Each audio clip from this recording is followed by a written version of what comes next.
Welcome friends to another Dune video. Today we look at the relationship between the Baron and Feyd Rautha through the lens of Feyd fighting in the Gladitorial arena from the first Dune novel. Let's get straight into it.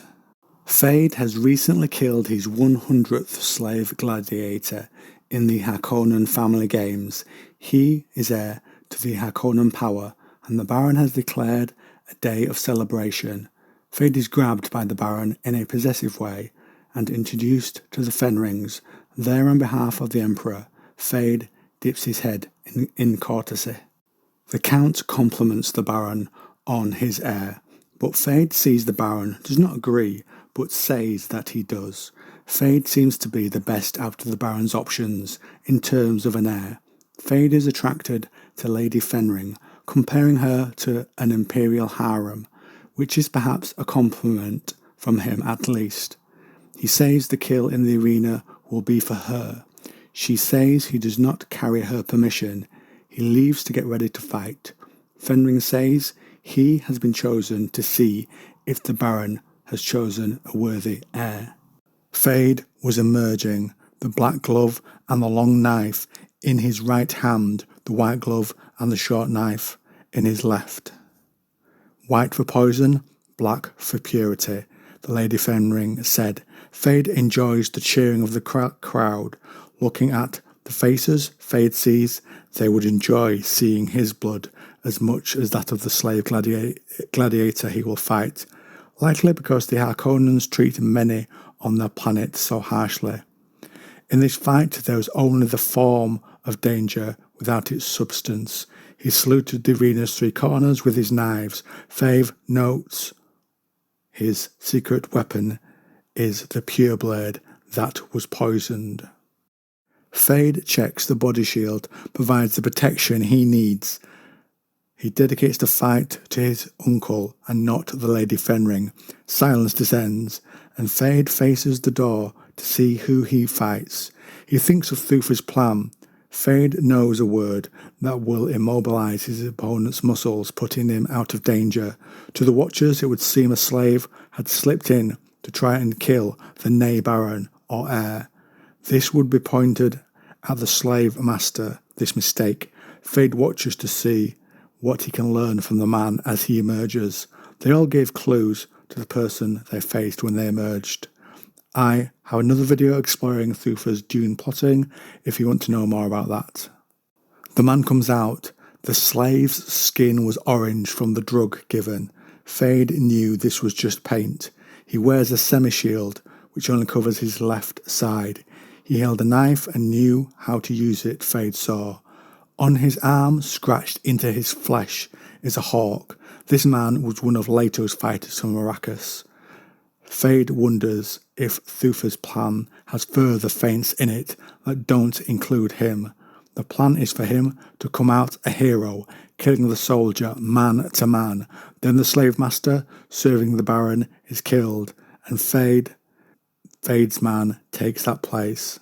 A possible slow transition of power for Feyd. Feyd smiles. He can handle this man.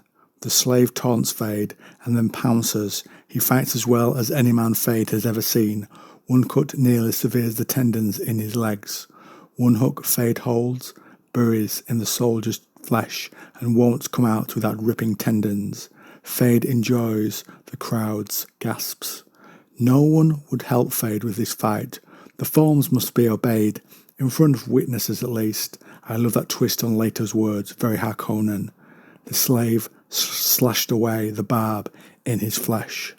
Feyd thinks when he is Baron, they will remember this day. When Feyd stumbles in the sand, the man takes the chance. Feyd's youthful speed saves him, and his second barb goes into the man's flesh. The cheers for him intensified. He was winning them over. With his barb spent, Feyd draws his long blade. The Atreides soldier cut the second barb loose and attacked. Feyd draws his second blade, then feints with the short one. The man grapples the shorter blade, where the poison should be.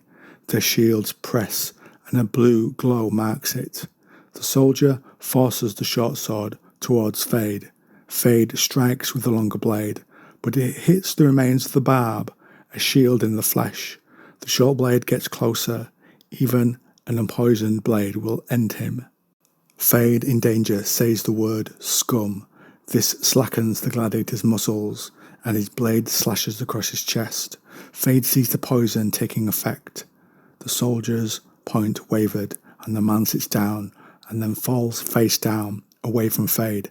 Feyd turns him over with his boot to show the poison, but Feyd sees the man's own knife took his life, his own knife in his own chest.